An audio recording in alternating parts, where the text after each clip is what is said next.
બેંકના પૈસા હતા કે ઓમ વ્યાજે લીધા હતા? વ્યાજે લીધેલા હતા. વ્યાજે લીધા. બહારથી વ્યાજે લીધેલા હતા. તો એ પૈસા મોંઘા જ પડે. મોંઘા જ પડે. સમજાઈ ગયું.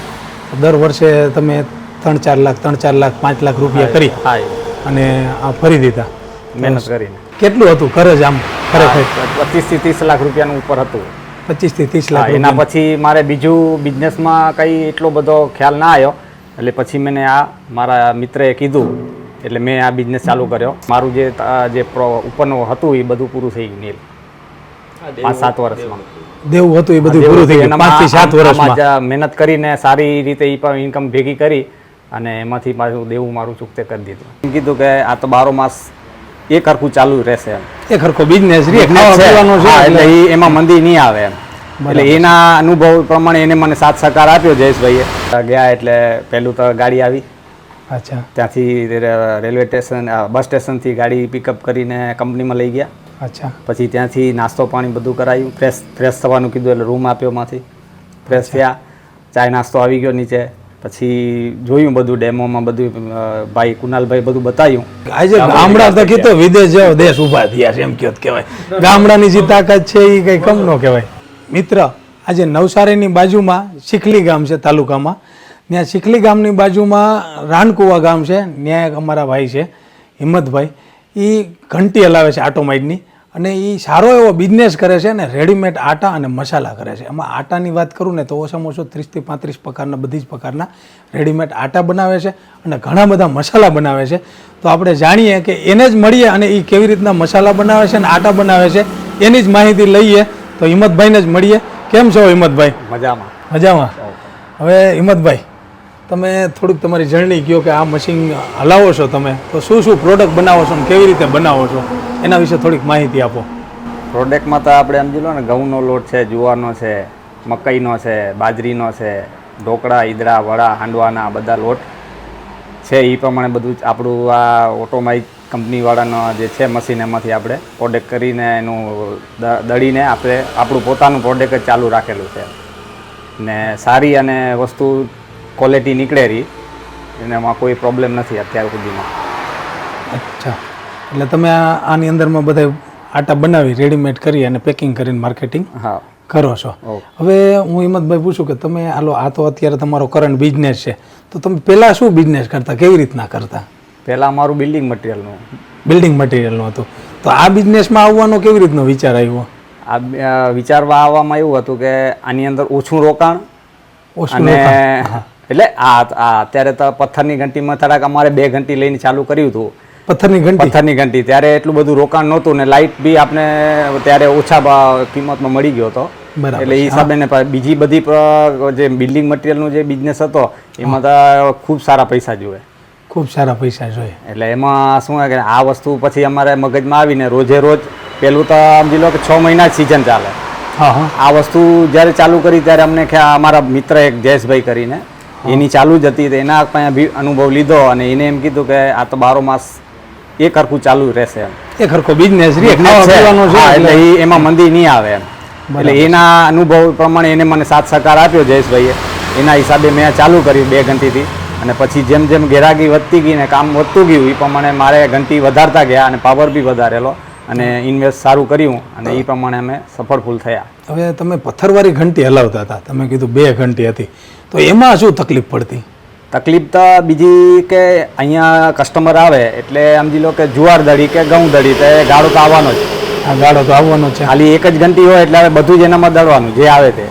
તો હવે એ કસ્ટમરને અમુકને ઘઉં નાખીને પછી જુવાર નાખી, પછી કોઈ બાજરી લઈ આવે, કોઈ બેસન લઈ આવે દાળના, તો બધાને ગાળામાં પ્રોબ્લેમ આવતા હતા. એટલે એના માટે પછી થોડા કસ્ટમર જે ફરિયાદ આવી એટલે પછી અમે વિચાર્યું કે ભાઈ આ કસ્ટમર ફરિયાદ કરેલા તો એના માટે આપણે શું કરવું પડે. તો એના માટે અલગ અલગ ઘંટી વસાવીએ. બરાબર છે. કે ભાઈ હવે ઘઉંની અલગથી, જુવારની અલગ છે, ચોખાની અલગ છે, બધી જે વસ્તુ જે આ ઘઉંનું કામ છે એટલે ઘઉં પૂરું થઈ ગયું એટલે બંધ કરી દેવાની. જુવારનું કામ તો જુવારની, ચોખાનું હોય તો ચોખાની. એટલે સેપરેટ બધી ઘંટી અલગ અલગ ધીરે ધીરે પછી કસ્ટમરની જે ફરિયાદ હતી એ સોલ્યુશન કરીને બધી અલગ અલગ ઘંટી વસાવીએ. બરાબર. તો પથ્થરવાળી તમે જે ઘંટી હકાલતા ત્યારે એ પથ્થરવાળી ઘંટીમાં પથ્થર ટાંકવો પડે ને એવું બધું હોય તો તમને એ કેવું ફાવતું, મજા આવતી કે? ટાંકવામાં તો અત્યારે પહેલા મારો અનુભવ નહોતો, બરાબર, એટલે મારે કારીગર બોલાવવો પડતા. કારીગર બોલાવો હા, પડે. ટાંકવા તો વળી ઈ પૈસા લેતા હશે ને? કારણ કે મારો અનુભવ ન હોય એટલે મેં આ મારા મિત્રના હિસાબે મેં ચાલુ કરી હતી, એટલે બીજું બધું આવડી ગયું, પણ એ ટાંકવાવાળી સિસ્ટમમાં થોડું ટાઈમ લાગે એવું હતું. એટલે મેં પછી ટેમ્પરરી થોડાક દી વર્ષ 1.5 વર્ષ સુધીને કારીગર બોલાયો, પછી ધીરે ધીરે એ કેમ કરતા છે શીખ્યું, અને પછી મેં મારા હિસાબે કામ કર્યું. તો તકલીફ તો પડે જ. તકલીફ તો પડે જ. ટાંકવામાં તો જે આખું મશીનમાં પથ્થર કાઢવાના, એટલે ક્યાં છે એ પથ્થરવાળી ઘંટી? આ પથ્થર હવે છે અહીંયા, બધા બોલ્ટ ખોલવાના, આ પથ્થર અહીંયાથી આ ઢાંકણું ખોલેલા પથ્થર નીકળે, અને એ પથ્થર બધો બારે લઈ જવાનો, બારે લઈ જઈ વજનવાળી વસ્તુ, અને ત્યાં કને સેફટીથી વળી પાછું ટાંકવાનું.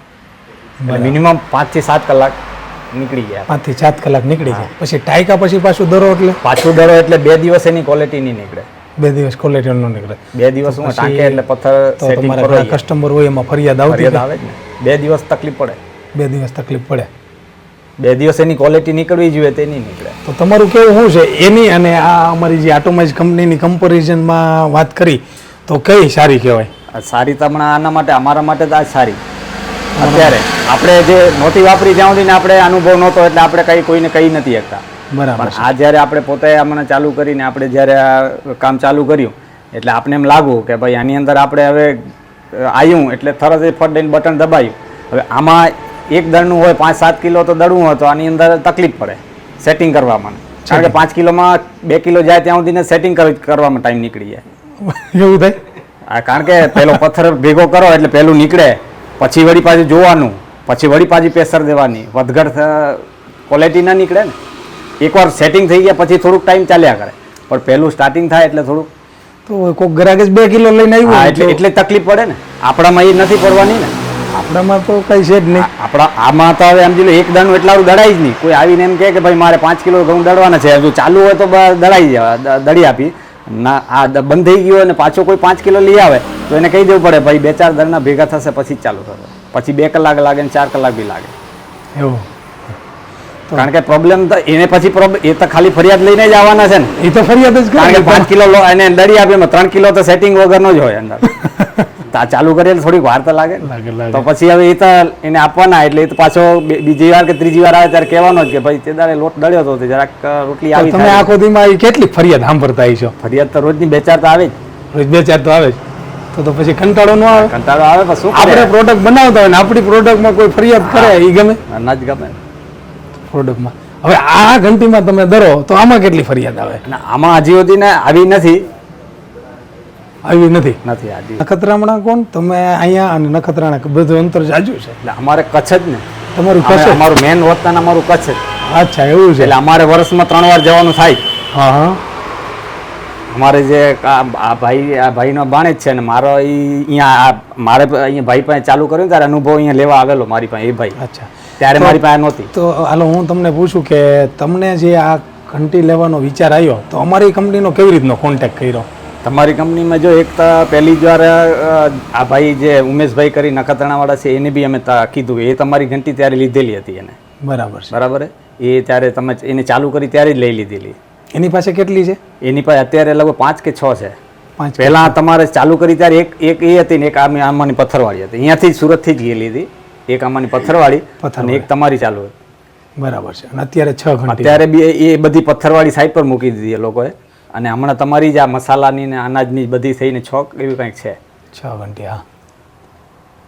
ઉમેશભાઈ એટલે ઉમેશભાઈનો અનુભવ એને, કારણ કે આ વસ્તુનો મને કોઈ અનુભવ નહોતો. વિડીયો તો જોઈ લીધો તમારો. વિડીયો તો મેં તમારો જે પહેલાં એડવાન્સમાં જોયો હતો, એના પછી ભાઈની વાત કરી. પણ આપણે એક વસ્તુ એ કે અમારી પાસે ગામડામાં બધા માણસને મગજમાં આવી જાય પથ્થરવાળાનો લોટ જ હારો પડે. એવું બ્લેડવાળાનો લોટ હારો ના આવે એમ લોકો હજી માનતા હતા. એટલે પછી આપણે એકવાર મેં કીધું માનતા. એટલે આ પછી તમારો વિડીયો જોયો, પછી આ ઉમેશભાઈ જે લીધેલી હતી એના પાસે અનુભવ લીધો. તો એને એમ કીધું કે અત્યારે મારી પાસે બધી રીતે વ્યવસ્થિત છે. જેમ હું હમણાં તમને કહું રહ્યો એમને બધા કે ભાઈ આ કંપની સારી છે અને ક્વોલિટી બી નીકળેલી બરાબર છે, કે એની અંદર ઠંડો લોટ બી નીકળેલો અને વસ્તુ બી સારી નીકળેલી. એટલે મારું બી વેચાણ છે જ. તો એના પછી મેં એને કોન્ટેક્ટ કરીને કંપનીમાં મેડમનો નંબર એને આપ્યો હતો. પછી વાત કરી હતી એને. પછી મને કીધું પણ સંજોગ વસાદે અમારે એને ડેમો જોવાનું એને બોલાવે ત્યાં કંપનીમાં. પણ અમારાથી પછી આ કામના હિસાબે સિઝન હોય ને ત્યારે નીકળવાનું જરાક ચાન્સીસ ઓછા હોય.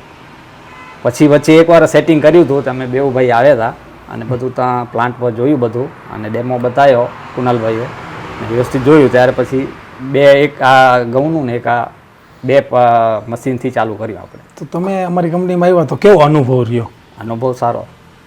હા. ફેસિલિટી શું મળી? ફેસિલિટી બધી હવાના જુઓ, ત્યાં ગયા એટલે પહેલું તો ગાડી આવી. અચ્છા. ત્યાંથી રેલવે સ્ટેશન બસ સ્ટેશનથી ગાડી પિકઅપ કરીને કંપનીમાં લઈ ગયા. અચ્છા. પછી ત્યાંથી નાસ્તો પાણી બધું કરાયું, ફ્રેશ થવાનું કીધું એટલે રૂમ આપ્યો, માંથી ફ્રેશ થયા, ચાય નાસ્તો આવી ગયો નીચે. પછી જોયું બધું ડેમોમાં બધું ભાઈ કુનાલભાઈ બધું બતાવ્યું. પછી એનું તમારું પોતાનું પ્લાન્ટ ચાલે એનું મોટું એ બી બતાવ્યું. અમારો આટા પ્લાન્ટ જોયો. આટા પ્લાન્ટ તમારું જે મોટું ચાલતું છે ને પેકિંગ તમારું કરવાની બધું બતાવ્યું. એ બધું જોઈ બપોરે પછી જમવાનું જમીને પછી અમને રેલવે સ્ટેશન અમારે ત્યાં જઈમાં. હા. કેવું જમવાની મજા આવી? જમવાની ત્યાં ઉપર સગવડ છે, ત્યાં બે માણસ હતા. એ જમવાની એક લેડીઝ હતા ને એક જેન્ટ્સ બાપા હતા. એ શાંતિથી જમાડી, તમારા જ તમે જેમ કહો એમ તમારા જ મશીનની રોટલી બનાવીને ખવડાવી. અમારા મશીનની રોટલી, અમારા મશીનની અંદરમાં મસાલા દરેલા, એ બધું મસાલો બધો હતો, બધું જે ઓટોમેટિક મશીનમાં દરેલું હોય. તો બીજો તમે આ મશીન લીધો તો હવેનો અનુભવ કેવો થયો? અનુભવ હમણાં અત્યારે મારી પરિસ્થિતિ પ્રમાણે સારી જ છે વસ્તુ. એમ સારી જ છે. અચ્છા. તો હવે કદાચ કોઈને આવો બિઝનેસ કરવો હોય, તમે કીધું, તો તમે શું કહેવા માગો? કોઈને મશીન લેવા હોય તો શું સજેશન આપો? સજેશનમાં તો એક જ વસ્તુ હોય કે ભાઈ આ વસ્તુથી તમારે કોઈ પ્રોબ્લેમ નહીં આવે ને ક્વોલિટી ક્વોન્ટિટી બધી રીતે તમારે એની અંદર જેવી ફેસિલિટી તમને જોઈએ એટલી મળી રહી. આમાં કે ભાઈ ઓછો આપણું કસ્ટમરના હિસાબે તો નાની મોટરવાળો, વધારે આપણું હોય ટર્નઓવર તો આપણે એની વધારે એચપીની મોટરવાળું હેવી લેવાય તો એમાં કોઈ ઓલું નથી. એમ એ તમારા કામ પર ડિપેન્ડ કરે. તો હિંમતભાઈ, હાલો, તમારે આ બધું તો સરસ મજાનું ગોઠવું છે. અંદાજિત તમે આમાં કેટલું કમાઈ લેતા છો એક દિવસની અંદરમાં ગણતરી કરો તો? અંદાજીમાં સમજી લો ને લગભગ 6 થી 7 હજાર રૂપિયાનું ખરો. 6 થી 7 હજારનું. તો આમ ગણતરી કરીએ એટલે 1.5 થી 2 લાખ રૂપિયા મહિને ઇન્કમ થઈ જાય આરામથી. તમે બે ભાઈ વચારે તો નોકરી કરવી સારી કે ઘરનો ધંધો કરવો સારો? એ તો આજ સારું પડે. તો તમારું આમ કેવું શું છે? ગામમાં કોઈ આપણા વિડીયો જોતા હોય તો એને આપણો આ સંદેશ મળે તો ગામડાની અંદરમાં જો તમે આવડો સરસ મજાનો બિઝનેસ કરો છો તો ગામડામાં તો આ બિઝનેસ થાય છે. ઘણા લોકો સિટીમાં કરે છે, ઘણા બહેનોને ધંધો કરવો હોય અથવા તો કાંઈક એને ઝીણા મોટો ગૃહ ઉદ્યોગ કરવો હોય તો તમારો શું સંદેશ છે? સંદેશ તો એવું છે કે આનામાં તો કોઈ બીજો એક મંદી કોઈ વસ્તુની આવવાની નથી. બરાબર છે. તમારે 365 દિવસ એક હરખા જ જવાના છે. તમે જો ચાલુ રાખશો ને વ્યવસ્થિત કામ કરવાના તો 365 દિવસ કામ મળવાનું જ છે. બરાબર છે. એટલે એમાં તો કોઈ પ્રોબ્લેમ છે જ નહીં. આજે બીજામાં બધામાં મંદી આવે પણ આ જે બિઝનેસ એવો છે એની અંદર મંદી નથી આવવાની. મંદી નથી આવે. બરાબર છે. એટલે એમાં કોઈ ઇસ્યુ જ નથી કે આ વસ્તુ નહીં ચાલે કે આગળ પ્રોબ્લેમ આવવાની, એ તો છે જ નહીં. પછી આપણા પર ડિપેન્ડ કરે. એ તો છે. તો તમારું કેવું એવું છે કે તમે ગામડામાં હોય સિટીમાં હોય આ બિઝનેસ કરો એટલે 365 દી મંદીની વાત કરવાની નથી કોઈ દી. એવું તો ખરું. ઘણી જગ્યાએ જોયું છે કે બિઝનેસ ઘણા એકલા કરતા હોય. આજે બંને ભાઈ સાથે રહીને બંને સાથે બિઝનેસ કરે છે અને અમારા કંપનીમાં પણ 2 ભાઈ સાથે જ જોવા આવ્યા હતા. તો લીલાધરભાઈ મસાલાનું તમે જોવો છો ને, આ ઓટોમેટિક ઘંટીની અંદરમાં મસાલા દરો છો તો કેવી મજા આવે છે તમને? આ છે ને અમે હળદર માટે સ્પેશિયલ લાવેલા છે. પહેલા અમારી પાસે નાની ઘંટી હતી બંને, એમાં પહેલા ગગરું દળવું પડતું, પછી પાછું ઝીણું કરવા માટે પાછી બીજી ઘંટીમાં નાખવું પડતું. આ તમારે ઓટોમેટિકની ઘંટી લાવેલા છે અમે. હળદર એક જ વારમાં એકદમ ઝીણીને સારી પડી જાય અમારી, પ્લસ ટાઈમ ટેબલ બચે અમારું. તો ઓમાં 2 વાર દરો એટલે તમારો ટાઈમ જાય. ટાઈમ સિવાયનો 2 વારની વધારામાં લાઇટ બિલ વધારે થાય. ક્વોલિટીમાં આની એટલી ક્વોલિટી સારી નહોતી પડતી તોય ગ્રાહક નારાજ થઈ ગયા અમુક. આમાં અમે આ વર્ષે દળી અમે હળદર, હજી ગ્રાહક એક ફરિયાદ નથી કરી અમને. શું વાત છે? આમાં તો 2-3 ગ્રાહક ફરિયાદ કરતા જ કાયમ. તો એ કેવી ઘંટી હતી તમે દરતા હતા? એ આપણે નાની ઘંટી આ છે તે આવી ઘંટી આપણે આ છે આ બસ. તો તમે આને ઢાંકીને હકેલીને મૂકી દીધી લાગે છે. હવે હમણાં આ ચોમાસામાં તો હવે ચાલે નહીં એટલું બધું ખાસ. હવે ભેજ આવી જાય ને એટલે અમે ગ્રાહક તો અમુક ના પાડીએ અમુક ટાઈમે હવે કે એમાં દાડા ક્વોલિટી ના નીકળે. હવે ક્વોલિટી નો નીકળે હવે ટૂંકમાં જૂનવાણી મોડલ છે એટલે હવે આપણે આ ઘંટીમાં વાંધો નહીં આવે. આમાં આપણે ભેજ નું કઈ પ્રોબ્લેમ નથી આવવાનો આમાં. બરાબર છે. આ દરવામાં કઈ વાંધો નથી. આની ક્વોલિટી એક નંબર ની નીકળતી છે આમાં. આપણે કેટલોક મસાલો ધરતા છે અંદાજે? આમાં અમે ખાલી હળદર જ ધરતા છે અત્યારે તો. બીજી બધી લાવવાના છે હવે આપણે ધાણા જીરું બધી અલગ અલગ. 25-30 કિલો રોજનો ખરો. 25-30 કિલો રોજનો કરો. હવે હિંમતભાઈ, તમે અમારી કંપનીમાં આવ્યા તે મને ખબર હતી કે તમારી માથે થોડું ઘણું કંઈ કરજ હતું 20-25 લાખ રૂપિયાનું. કેટલું હતું એ સાચી તમને ખબર હશે. તો તમે શું એવું ડિસિઝન લીધું કે તમે અત્યારે કરજ મુક્ત થઈ ગયા? આ જે મતલબ આ ઘંટી ચાલુ કરી કેટલું હતું કરજ આમ ખરેખર? 25 થી 30 લાખ રૂપિયાનું ઉપર હતું. 25 થી 30 લાખ એના પછી મારે બીજું બિઝનેસમાં કંઈ એટલો બધો ખ્યાલ ના આવ્યો, એટલે પછી મેં આ મારા મિત્રએ કીધું એટલે મેં આ બિઝનેસ ચાલુ કર્યો. અને એમાં 5-7 વર્ષમાં જે મારું જે ઉપરનું હતું એ બધું પૂરું થઈ ગયું. 5-7 વર્ષમાં દેવું હતું એ બધું પૂરું થઈ ગયું. 5 થી 7 વર્ષમાં મહેનત કરીને સારી રીતે એ પણ ઇન્કમ ભેગી કરી અને એમાંથી મારું દેવું મારું ચૂકતે કરી દીધું. તો તમે એ બેંકના પૈસા હતા કે ઓમ વ્યાજે લીધા હતા? વ્યાજે લીધેલા હતા. વ્યાજે લીધા. બહારથી વ્યાજે લીધેલા હતા. તો એ પૈસા મોંઘા જ પડે. મોંઘા જ પડે. સમજાઈ ગયું.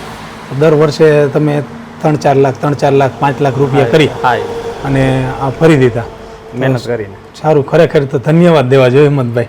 ખરેખર આવેલી જાણકારી બદલ મજા આવી. મેલાધરભાઈ અમારે એક 2 ઘંટી લાવેલા છે. હા હા, દિવાળી પર ગણતરી કરતા છે. આ જૂની જે 2-3 બચેલી છે ને એ પથ્થરવાળી કાઢી નાખવાની છે અને આખું પ્રોજેક્ટ નવું કરવાનું છે. એટલે આ બધી કાઢી નાખવી છે. આપણી તો મતલબ જૂની તો બધી કાઢી જ નાખવાની છે. આપણે આજ આપણી જ કંપનીની નાખવાની જ છે. પણ અત્યારે શું હોય, તમે જેમ કીધું ને એમ હવે આ વસ્તુ જ્યારે આ જૂની જે નીકળી જાય ને તો આપણે થોડોક ભાર ઓછો થઈ જાય. અત્યારે તમારી પાસે હમણાં બધી જો ભેગી લેવા જાવ તો મારી પાસે ઇન્કમ પછી પાછું તમે જેમ હમણાં મેં વાત કરી ને કે પાછા લોન કરાવવી પડે મારે. લોન એમાં સબસિડી મળે છે. અરે ગામડું આજે ગામડા થકી તો વિદેશ જેવો દેશ ઉભા થયા છે એમ કહેવાય. ગામડાની જે તાકાત છે એ કઈ કમ ન કહેવાય. મિત્ર, આજે મેં નીલાધરભાઈ અને હિંમતભાઈની વાત સાંભળી અને હિંમતભાઈની હિંમત જ એવી છે કે આજે એની માથે એટલું કરજ હતું, દેવું હતું, છતાંય એને એટલી હિંમત કરી પૈસાનું એડજસ્ટમેન્ટ કરી અને 2 ઘંટી લગાડી અને બિઝનેસની અંદરમાં 4 થી 5 વર્ષની અંદરમાં કરજ મુક્ત થઈ ગયા. અને એ બિઝનેસ પણ એવો બધો ગામડામાં રહીને જો સારો એવો બિઝનેસ કરતા હોય કે આટાઓ એટલી બધી પ્રકારના લોટ ધરે છે કે ઘંટીની અંદરમાં ઓછામાં ઓછા 30 થી 35 પ્રકારના લોટ છે. બાજરીનો, ઘઉંનો, મકાઈનો, લાડવાનો, લાપસીનો, ઢોકરાનો આ લોટ, એની સામે મસાલા પણ ધરે છે.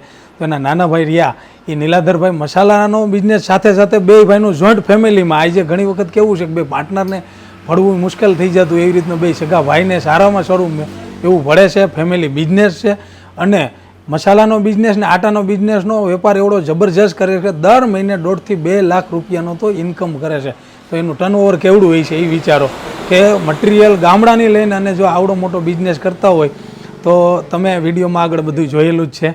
જો વધારે માહિતી જોતી હોય તો આ નંબર ઉપર કોન્ટેક કરી અને જાણકારી લઈ શકો છો. એની શું જરૂરિયાત છે, એને કાંઈ હજી નવું કરવું પડે એમ છે. એટલે અમને આપણા ગુજરાતમાં તો ઘણું બધું સારું છે પાવરનું. અમે બીજા રાજ્યને લીધે અમે આ ડિજિટલ પેનલ કર્યા. નાખ્યા પછી જ્યારે લોટ જારો ત્યારે હવે એમ કહેતા નહીં સારું છે લોટ.